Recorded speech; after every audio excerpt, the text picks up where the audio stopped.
es el momento que los niños de 5 a 10 años nos dejan y van adentro para el culto a su nivel, a su edad, y pedimos al Señor que Dios utilice a su profesor para comunicarles la palabra de Dios, ¿verdad? Esperamos en Dios que a través de este ministerio con nuestros niños también crezcan y que lleguen a entender y conocer a Dios mejor, ¿verdad? Ok, hermanos, estamos en esta mañana en 1 Corintios capítulo 15. Vamos a estar 2 semanas en el tema de la resurrección del Señor Jesucristo. Es un tema muy al día y es un tema muy importante para la iglesia. La palabra del Señor, vamos a ir a 1 Corintios capítulo 15, versículo 14 al 17, y vamos a ver lo que dice Pablo acerca de la importancia de la resurrección del Señor. Dice él, y si Cristo no resucitó, vana entonces nuestra predicación, vana es también vuestra fe. Y somos hallados falsos testigos de Dios, porque hemos testificado de Dios que Él resucitó a Cristo, al cual no resucitó, si en verdad los muertos no resucitan. Porque si los muertos no resucitan, tampoco Cristo resucitó. Y si Cristo no resucitó, vuestra fe es vana, aún estáis en vuestros pecados. En otras palabras, el apóstol Pablo está diciendo que la resurrección de Cristo, la veracidad de la resurrección de Cristo, es la piedra angular para la existencia de la iglesia local. Si alguien logra comprobar que Cristo no resucitó, entonces con ese mero hecho la iglesia de Cristo desaparecería, porque no tendría razón de ser. Así que eso abrió un debate en el principio del siglo XX entre los liberales y entre los fundamentalistas acerca de la veracidad de la resurrección de Cristo. Y es interesante cuando uno estudia el debate que hubo, porque debates son buenos. No, ¿verdad? Debates no son siempre malos. En nuestra vida cotidiana, los gobiernos usan o deberían usar el medio del debate antes de aprobar una ley. La ponen por mesas sobre la mesa y cada quien tiene su oportunidad de opinar y poner los pros y las contras, y luego se toma una votación dentro del Congreso y se aprueba la ley que ha sido ajustado y modificado de acuerdo con el sentido común. Lo mismo está con el Departamento de Salud. Cuando se presenta una nueva droga de los farmacéuticos, debe haber un debate donde ellos dan oportunidad a los especialistas a poner los pros y las contras y luego se hacen cualquier ajuste que es necesario. Lo diferente es que cuando nosotros entramos en la esfera espiritual, no hay un sentido común, hay un sentido bíblico. Es decir, la verdad de Dios es autoridad de Dios. No hay modificación, no hay un ajuste. Es blanco y negro, es correcto o incorrecto. No hay campo para que haya movimiento de un lado al otro. Así cuando los liberales levantaron sus acusaciones contra la resurrección de Jesús, los fundamentalistas tenían que debatirlo y defenderlo porque su mera existencia dependía en la clara evidencia para la resurrección de Jesús. Si ese debate empezó a tomar lugar desde el principio del siglo XX y ahora estamos en el siglo XXI, ¿quién cree usted que está ganando el argumento? La iglesia. ¿Por qué? Porque todavía estamos aquí. Nunca han podido comprobar la veracidad de la resurrección del Señor. Pero sabe que la palabra del Señor en 1 de Pedro capítulo 3, versículo 15, nos da este consejo. Vamos a leer este pasaje juntos y vamos a ver lo que es el consejo de Pedro frente a las acusaciones o las preguntas del mundo acerca de la razón de nuestra fe. Vamos a ver lo que dice la palabra del Señor. 3:15. Primero Pedro 3:15. Sino santificad a Dios, el Señor, en vuestros corazones, y estad siempre preparados para presentar defensa con mansedumbre y reverencia ante todo, el que os mande razón de esperanza que hay en vosotros. Muy bien, entonces él está diciendo, siempre están preparados para dar razón por la esperanza que hay en ti. Si alguien en su trabajo, en su colegio o su vecindario te preguntaba a ti, ¿por qué crees tú que Cristo resucitó de los muertos? ¿Usted está preparado para darle una respuesta? Es muy importante que nosotros tengamos razón, pero si no la hemos estudiado, entonces no vamos a tener la razón cuando alguien nos lo pida. Por esa razón la iglesia debe enfatizar la importancia de la resurrección y dar enseñanza sobre ella. Así que en estas próximas 2 semanas vamos a ver la resurrección de Jesús, vamos a ver los argumentos en contra de la resurrección y luego vamos a ver los argumentos en favor de la resurrección y luego vamos a ver el resultado de ello y el beneficio de ello para la iglesia hoy en día. Así que vamos a comenzar con la tarea y ojalá que aquellos de ustedes que les guste el estudio tengan sus lápices listos con su cuaderno para tomar nota de lo que estamos diciendo. Cuando entramos en podemos dar el título, cada creyente puede estar preparado para dar una respuesta acerca de la resurrección de Jesús cuando ellos pueden desmentir los argumentos de los escépticos. Cuando ellos pueden desmentir los argumentos de los escépticos. ¿Qué quiero decir con un escéptico? Una persona que no lo cree, ¿verdad? Incluso una persona que rotundamente lo niega, ¿verdad? Entonces nosotros tenemos que estar preparados para ello. Cuando yo estaba en el seminario, yo leí un dicho de parte de Warren Wiersbe, y Warren Wiersbe dijo esas palabras.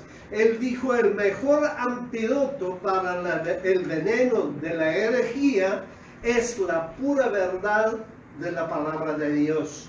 En otras palabras, él está diciendo, no entre en argumentos humanos, porque tu opinión, mi opinión, eso puede continuar siempre. Pero cuando el creyente puede decir, escrito está, escrito está, escrito está, entonces el veneno del ataque perderá su velocidad debido a que no puede derrumbar la autoridad de la palabra de Dios. Cuando nosotros miramos el tema de la resurrección, descubrimos que los argumentos en contra de la resurrección son tan débiles que es increíble que alguien lo contemplaría de todos modos. Pero ahí está el argumento del hombre sin juicio, sin sentido delante de Dios. 1 Corintios capítulo 2 nos dice que el hombre natural no entiende las cosas de Dios porque son para discernir espiritualmente, y como él no tiene el espíritu, entonces no puede entenderlo. Son como los que atacan la resurrección de Jesús y los otros milagros del Señor Jesucristo, porque no simplemente es la resurrección que atacan todo lo sobrenatural expuesto en el contenido de las Escrituras. Cuando ellos lo atacan, están haciendo el mismo argumento sin base que aquellos evolucionistas que niegan la creación. Ellos no lo entienden, por ende no lo quieren aceptar. En otras palabras, son tan orgullosos en su propio intelecto que si no le entra en su cabeza sin ejercer fe, entonces lo niegan. pero las posturas que ellos sacan para supuestamente reemplazar la veracidad de la palabra de Dios son tan necios y son tan contradictorias que uno que tiene el juicio de Dios lo ve y le dice, yo necesitaría más fe de creer esto que creer lo que le está diciendo la palabra de Dios. ¿Me entiende lo que estoy diciendo? Entonces, vamos a aplicarlo. El primer argumento que ellos utilizan contra la resurrección es que la resurrección es una fabricación de tradiciones de hombres a lo largo de los años.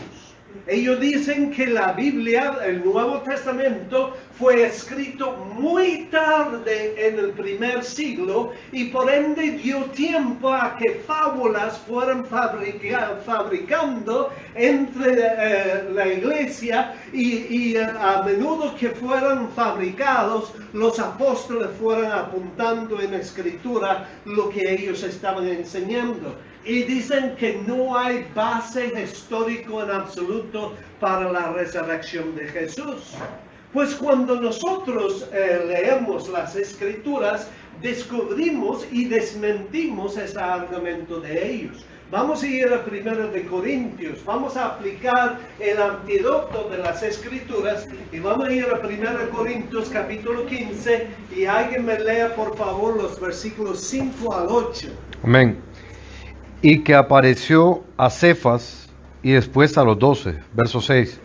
Después apareció a más de 500 hermanos a la vez, de los cuales muchos viven aún y otros ya duermen, 7. Después apareció a Jacobo, después a todos los apóstoles, 8. Y al último de todos, como a un abortivo, me apareció a mí. Muy bien. En otras palabras, Pablo está diciendo que la resurrección de Jesús es apoyado por testimonio, no de oír, pero sino de ver. Los forensicos, los detectives hoy en día en la policía, llamaría eso evidencia de testimonio ocular. Y con el testimonio ocular en un caso, ellos pueden lograr mandar a una persona a la prisión. En los Estados Unidos, donde la pena de muerte es todavía vigente, muchas personas han ido a la silla eléctrica o la horca o la inyección letal debido al testimonio ocular de testigos fidedignos.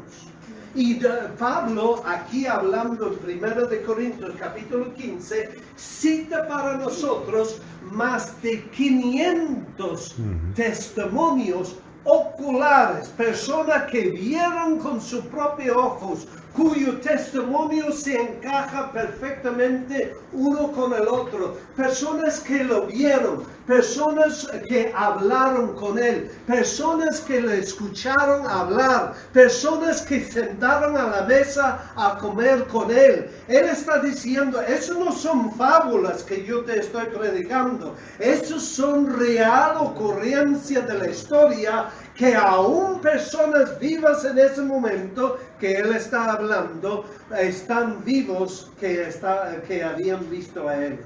Entonces, mis queridos hermanos, la contrapartida para nosotros, después de enseñar esa evidencia ocular de la resurrección de Jesús, es hacer una simple pregunta: ¿dónde está el cuerpo de Jesús? Si usted dice que no se levantó de los muertos, ¿dónde está? ¿Dónde está?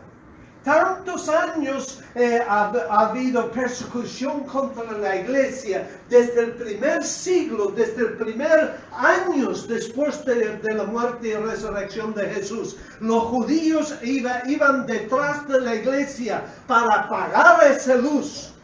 Solo tenían que presentar el cuerpo. Si ellos sabían que su cuerpo estaba en esa tumba, entonces que lo destapan y lo sacan y lo ponen a la mostración del pueblo. Pero nunca lo hicieron. ¿Por qué? Porque no está en la tumba.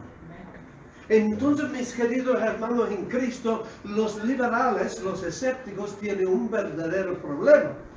Dicen que no sucedió, pero sin embargo no tienen el cuerpo. Entonces, ¿saben lo que dicen? La segunda es que ellos dicen que Jesús vaneció, es decir, desmayó cuando él estaba sobre la cruz de Calvario y por ende él no murió. Y cuando estaba en el frío de la tumba, él se recobró la vida, se desquitó las vendas que estaban alrededor de él. ¿Cómo lo hizo? Quizá era un Houdini o algo así, ¿verdad? Que podría sacarse de las vendas y destapar con sus manos agujereados, con sus pies agujereados, con su frente agujereado, con su costado agujereado, con su espalda latigado. Él agarró esa piedra enorme y lo rodó fuera del camino y él fue caminando a su casa y escondió de las autoridades. Eso es lo que ellos quieren que nosotros creemos con esa fábula. Pero ¿ves hasta qué grado está dispuesto a llegar el hombre inconverso para tratar de refutar la palabra de Dios? Mis queridos hermanos, cuando nosotros miramos el relato bíblico de la crucificación de Cristo, la crucificación era una escena horrible. No simplemente había sido latigado. Y dicen los históricos que los hombres encargados del látigo, su objetivo era herir la víctima tanto que se moría amarrado al poste mientras fuera latigado. El látigo romano tenía anzuelos en sus tiras. Tenía bolitas de plomo, de hierro. Hierro y hueso. Entonces cada vez que el hombre, y era un hombre fuerte y experto en usar el látigo, cada vez que él le daba un latigazo, arrancaba pedazos de su carne, de su espalda, de su pecho, de su cuello. Era horrible. Muchos condenados murieron simplemente bajo el latigazo que recibieron.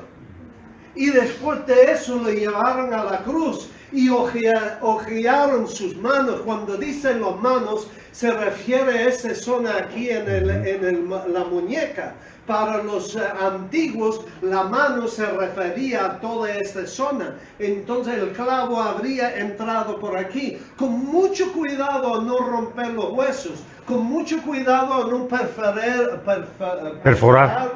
la arteria que pasa por la muñeca para que no se desangrara. Simplemente suficiente para que se colgara con la fuerza de su manga. El peso de su cuerpo podría caerse. Luego le juntaron sus manos, sus pies y lo torcieron a un lado y a través del cancañal pasaron un clavo grande, unos clavos de este largo a través de las dos piernas y al entrar a la madera. Y ahí estaba la crucificación. Pero si eso no fuera suficiente, mire lo que dice en Juan capítulo 19, 34. Juan capítulo 19, versículo 34. Vamos a ver lo que dice la palabra del Señor.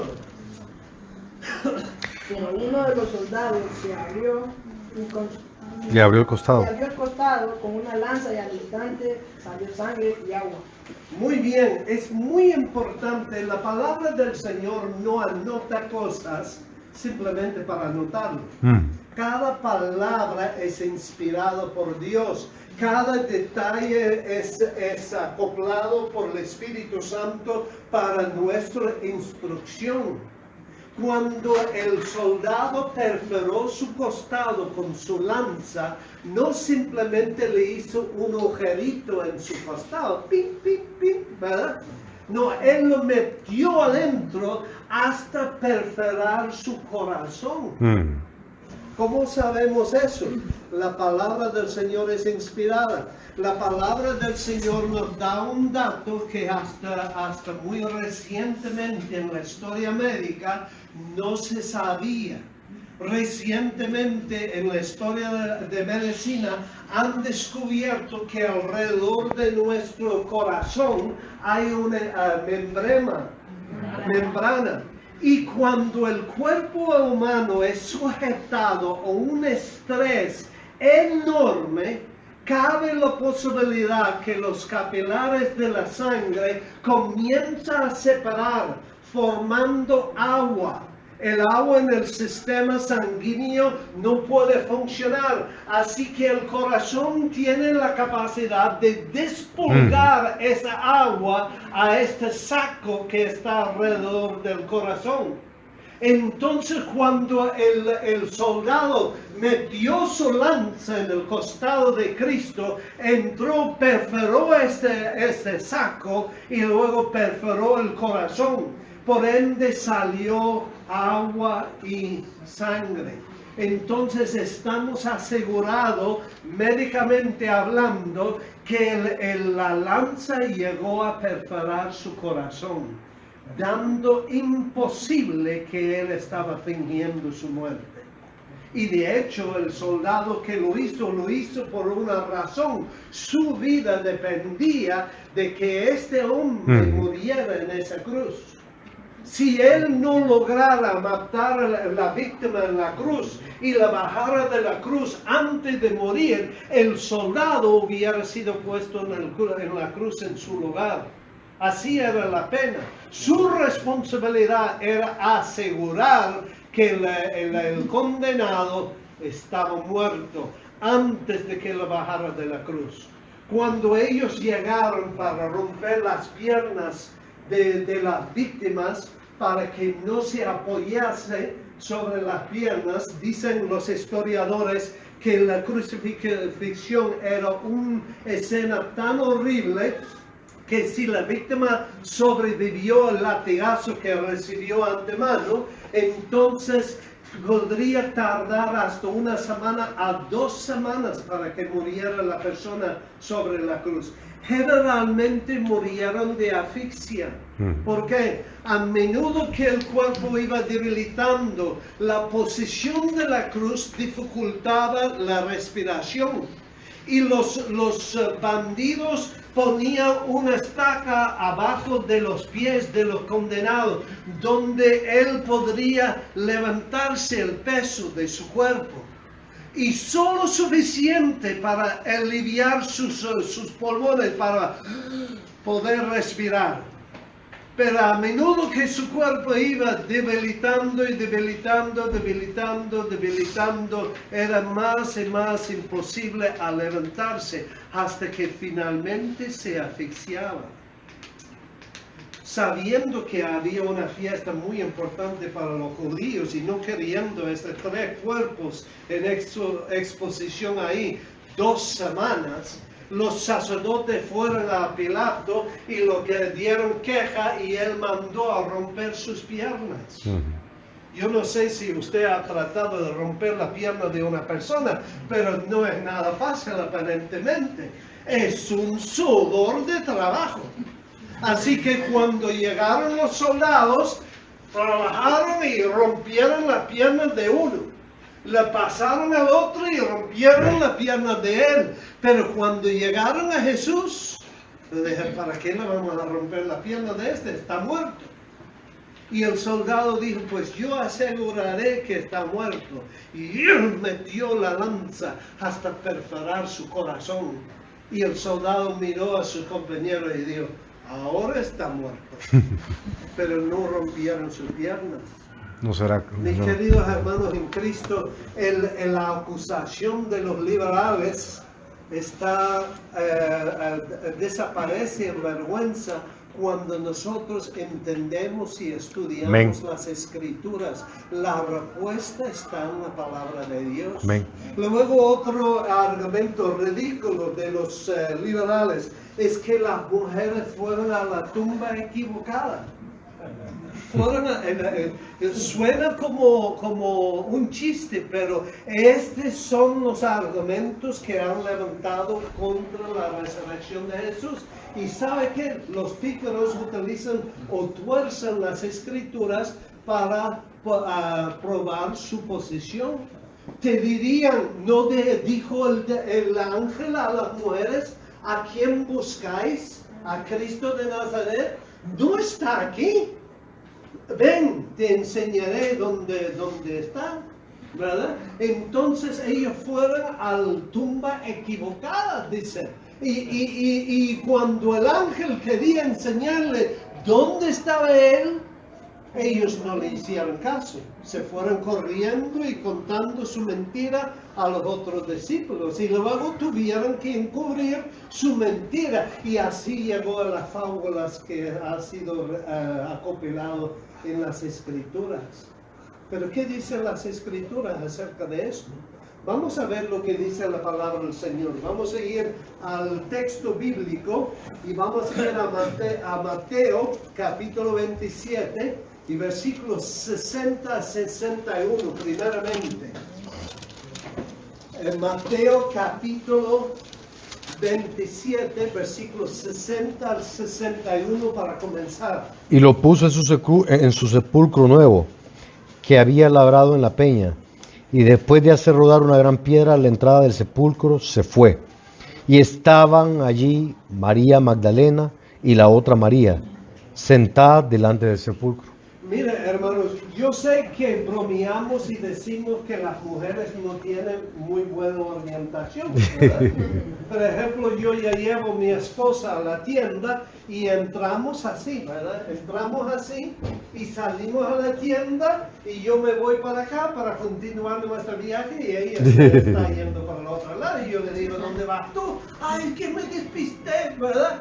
Pero nosotros bromeamos que las mujeres no tienen orientación, pero por favor, mujeres nativos de Jerusalén están sentados y viendo con sus propios ojos la ubicación, el lugar y la tumba en la cual está su Señor. ¿Me va a decir que 3 días más tarde ellos han olvidado dónde está? Venga ya, ellos fueron a la tumba correcta. Vamos a ir a Marcos capítulo 16 y versículo 6. Vamos a ver lo que dice la palabra del Señor. Vamos a leer hasta el versículo 8, por favor. Mas él les dijo, no os asustéis, buscáis a Jesús Nazareno, el que fue crucificado. Ha resucitado, no está aquí. Mirad el lugar en donde le pusieron. Pero id, decid a sus discípulos y a Pedro que él va delante de vosotros a Galilea. Ahí le veréis como os dijo. Y ellas se fueron huyendo del sepulcro porque les había tomado temblor y espanto, ni decían nada a nadie porque tenían miedo. Muy bien, entonces, versículo 8 leíste, ¿verdad? Sí. Entonces, mire hermanos, cuando nosotros examinamos la arqueología, descubrimos que las tumbas de los judíos consistían de 2 compartimientos. Había un recíbulo donde la familia durante el duelo se sentaba y recibía cualquier familiar o amigo que quería venir a dar su pésame.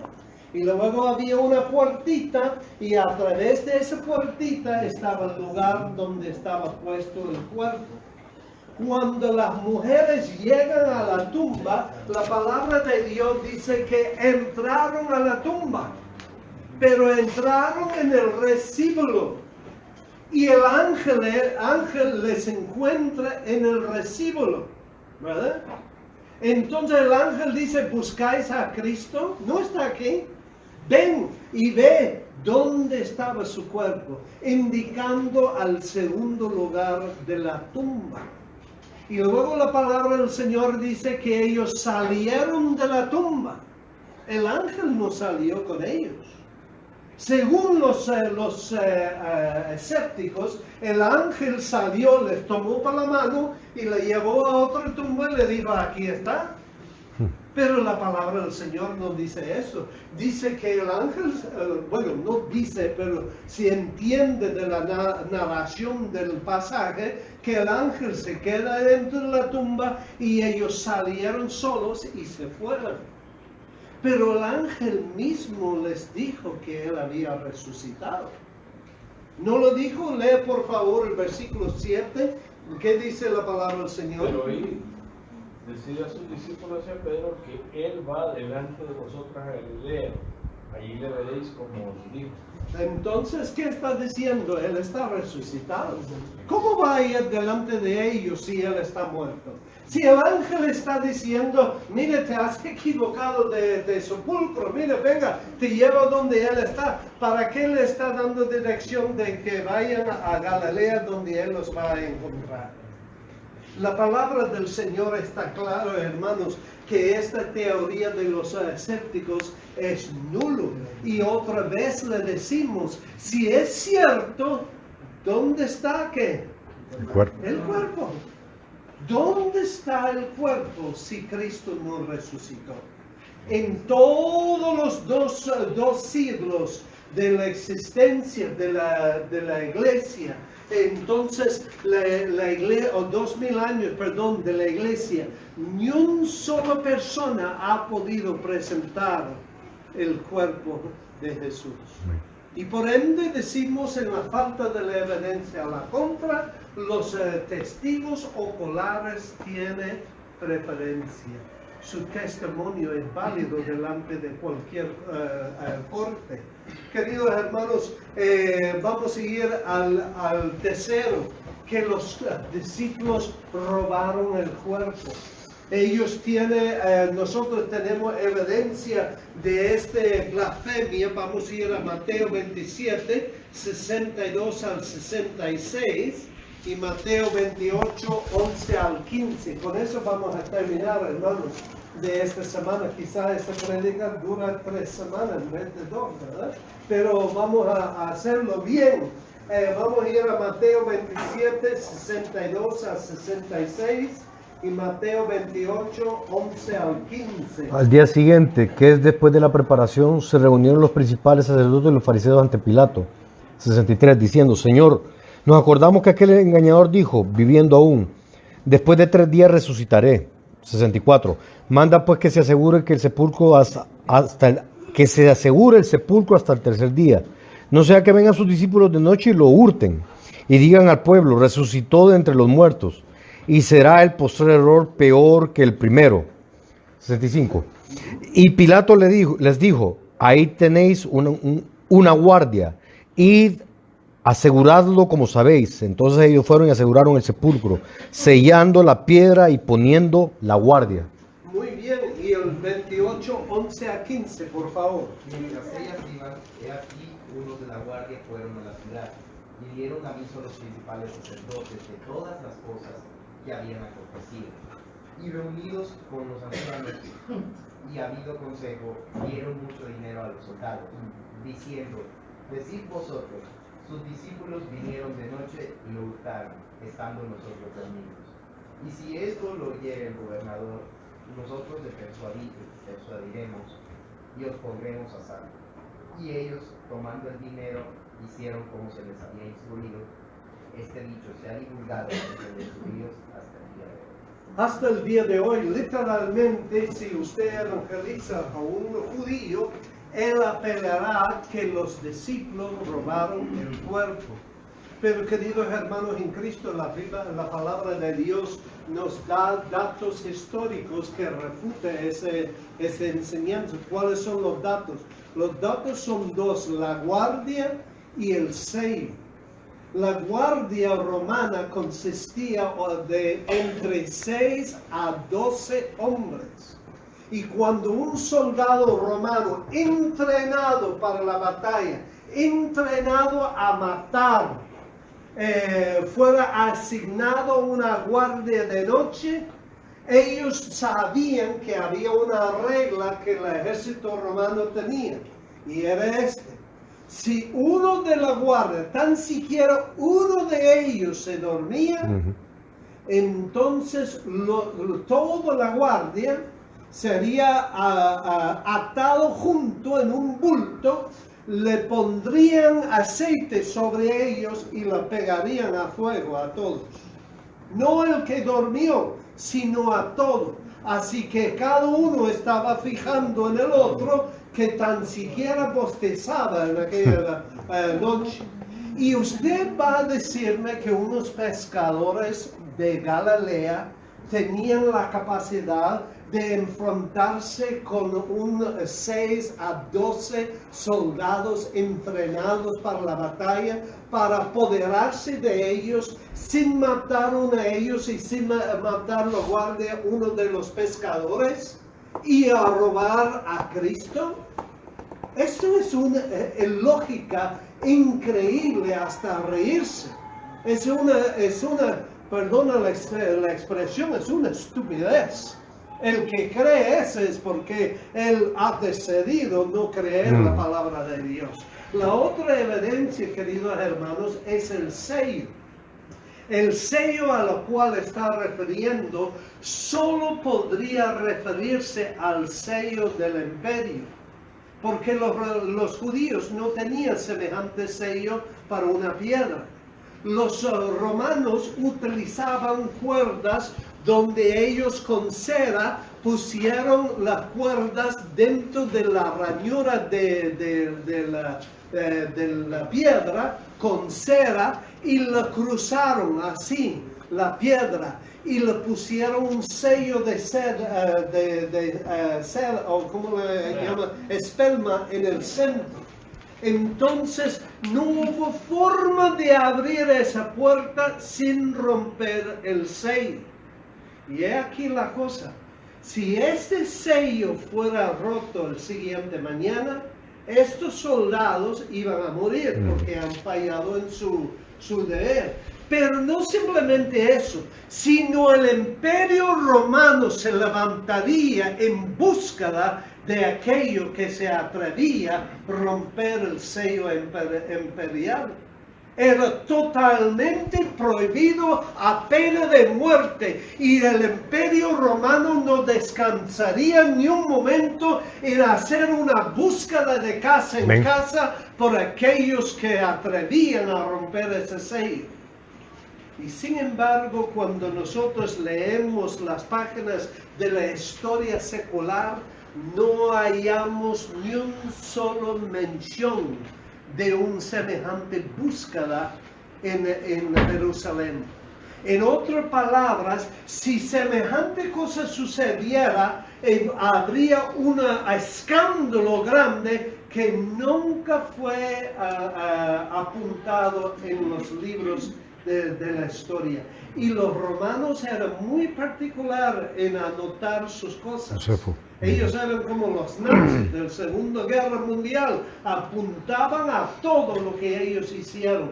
Tenemos en los libros de la historia secular evidencia de que Pilato dio orden a que le pusiera el sello, pero no tenemos ningún apunte de que el sello fue roto o de que los discípulos fueron perseguidos.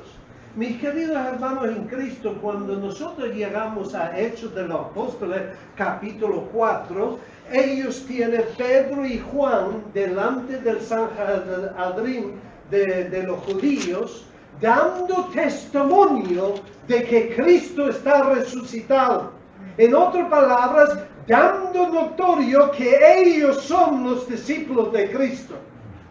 Si ellos estaban buscando los discípulos que robaron el cuerpo de Cristo, ¿por qué lo pusieron en libertad? Porque no había semejante búsqueda. Todo era, shh, no le digas a nadie. ¿Por qué? Porque ellos sabían que la resurrección de Jesús era una realidad. Y otra vez, si no lo era, ¿por qué no hubo esa búsqueda imperial para los transgresores? ¿Por qué no hay evidencia en la historia de ello? Y otra vez, ¿dónde está el cuerpo? ¿Por qué fueron ilesos estos criminales de este gran crimen si en realidad tomó lugar?